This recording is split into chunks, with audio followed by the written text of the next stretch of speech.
Hi, welcome back. ഞാനിന്ന് വന്നിരിക്കുന്നത് പപ്പടത്തിൻ്റെ recipe ആയിട്ടാണ്. ആർക്ക് വേണമെങ്കിലും തയ്യാറാക്കി എടുക്കാൻ പറ്റുന്ന നല്ല സിമ്പിൾ റെസിപ്പിയാണ്.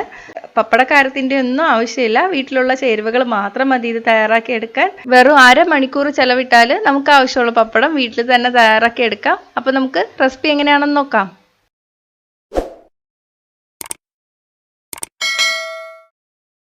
അപ്പോൾ ഇത് തയ്യാറാക്കാൻ വേണ്ടിയിട്ട് ഞാനിവിടെ 1 കപ്പ് ഉഴുന്നാണ് എടുത്തിരിക്കുന്നത്.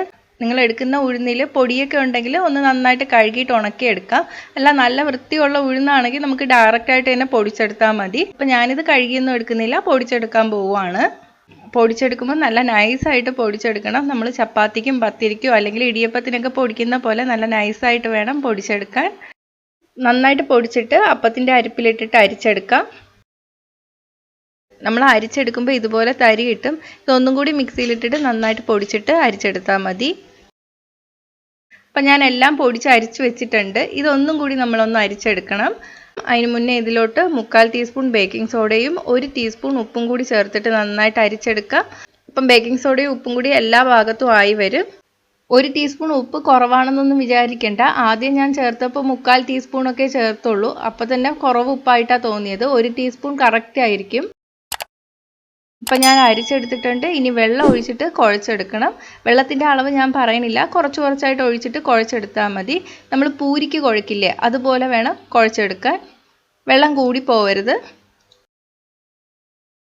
അപ്പോൾ ദാ മാവെല്ലാം നനഞ്ഞ് കിട്ടിയിട്ടുണ്ട്. അധികം ലൂസൊന്നുമല്ല, പക്ഷെ മാവ് കയ്യിൽ നന്നായിട്ട് ഒട്ടിപ്പിടിക്കുന്നുണ്ട്. ഉഴുന്ന് മാത്രമല്ലേ ഉള്ളൂ, നമ്മൾ വേറെ ഒന്നും ചേർത്തിട്ടില്ലല്ലോ. ഇനി ഇതിലോട്ട് നമുക്ക് കുറച്ച് എണ്ണ കൂടി ചേർത്ത് കൊടുക്കണം.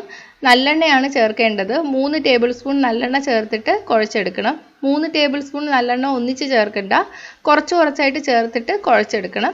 അപ്പോഴേ മാവിൻ്റെ എല്ലാ ഭാഗത്തും ആയി വരുള്ളൂ. ആദ്യം 1 ടേബിൾ സ്പൂൺ നല്ലെണ്ണ എടുത്തിട്ടുണ്ട്. അതും കുറച്ചായിട്ട് ഒഴിച്ചിട്ട് ഇങ്ങനെ കുഴച്ചെടുക്കാം. അതൊന്ന് മിക്സായി വരുമ്പോൾ കുറച്ചുകൂടെ ചേർത്തിട്ട് പിന്നെയും കുഴച്ചെടുക്കാം. ഇങ്ങനെ കുഴയ്ക്കുമ്പോൾ മാവ് കുറച്ചും കൂടി നന്നായിട്ട് സോഫ്റ്റായിട്ട് വരും. ഈ ഒട്ടിപ്പിടിക്കുന്നതൊക്കെ മാറി കിട്ടും. 3 ടേബിൾ സ്പൂൺ നല്ലെണ്ണയും ചേർത്ത് കുഴച്ചെടുത്തിട്ടുണ്ട്. മാവ് നല്ല സോഫ്റ്റായിട്ട് വരുന്നുണ്ട്. ഇപ്പം കയ്യിലൊന്നും ഒട്ടിപ്പിടിക്കുന്നില്ല. ഇനി നമുക്കിതൊരു 15 മിനിറ്റ് മാറ്റി വയ്ക്കാം. 15 മിനിറ്റ് കഴിഞ്ഞിട്ടുണ്ട്. നമുക്കിത് പരത്തിയെടുക്കാം.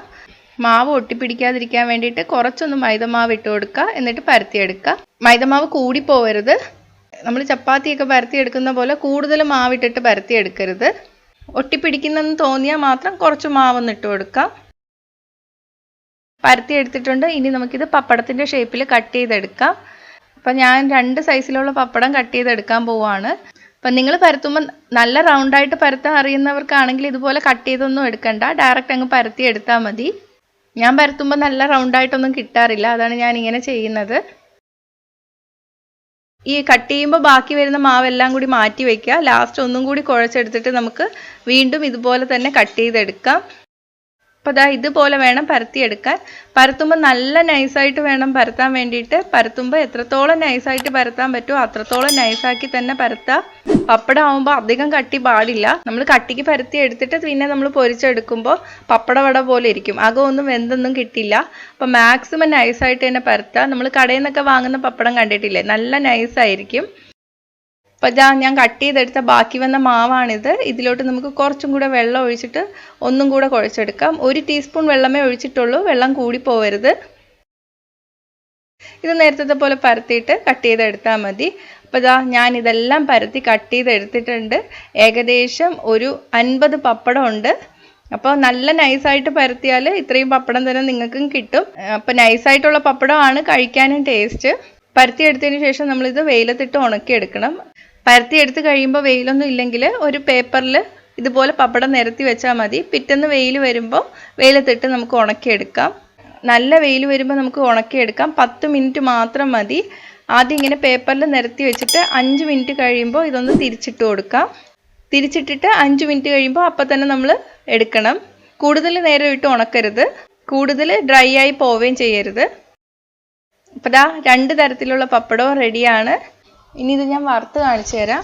നല്ലവണ്ണം എണ്ണ ചൂടായതിന് ശേഷം ഇട്ടിട്ട് വറുത്ത് കോരാം. നല്ല നൈസായിട്ട് പരത്തിയാലേ ഇതുപോലെ വരുള്ളൂ.